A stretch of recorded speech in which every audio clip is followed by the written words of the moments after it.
Buhay sa Hello mga ate probinsya, ko at kuya vlog number ko. So 1. ngayon ay ipapakita ko sa inyo ang buhay namin sa probinsya. So ayan nga pala ang aking pinakamasipag at matyagang tatay sa bukid. Day in our life as a daughter of farmer. So ayan ang aking kapatid na napaka-cute at kasama niya ang kanyang bebe.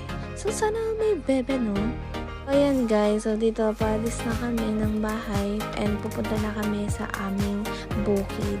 So ito nga pala ang mga kalabaw na yan, yaan ang mga hihila ng aming mga inaning palay. So mamaya ipapakita ko kung paano ba ang procedure at anong ginagawa nitong mga kalabaw na to. Finally, we are here na sa aming lupain na kung saan dito nagtatanim ang aming tatay ng palay.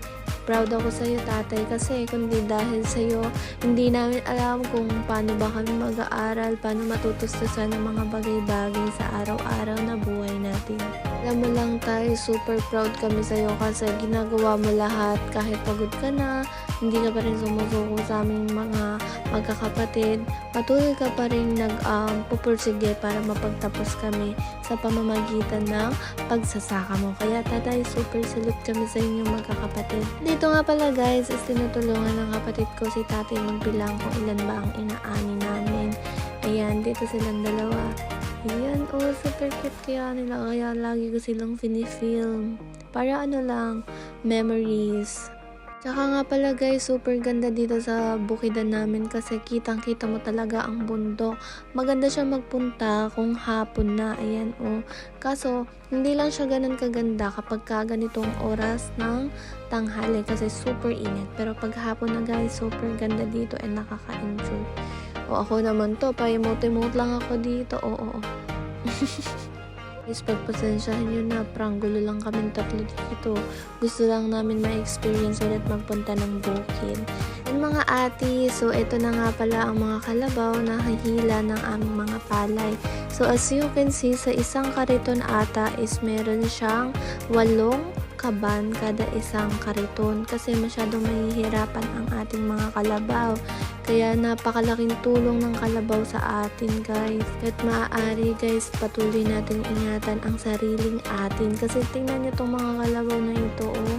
Super laking tulong nito sa mga tao. Lalo na sa mga walang hanap buhay. Kasi sa paggamit ng kalabaw nila na yan is nagkakaroon sila ng extra income. Kapatid ko oh, napapakit pa. So mga ate, dito nga is dadali na ang mga inani namin sa aming bahay.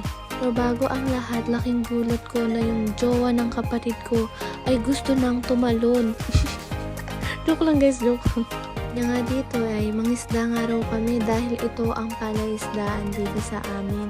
Diyan din kumukuha ng tubig si tatay pang patubig sa aming mga palay. So dito nga pala guys is pauwi na kami dahil i-guide namin yung mga naghihila ng palay dahil hindi nila alam kung saan nila ilalagay ang aming ani. Kaya ayun mga ate, umuwi muna nga kami sandali para i-guide sila, tituro kung saan ilalagay ang aming inaning palay. So ayun lamang, bye bye!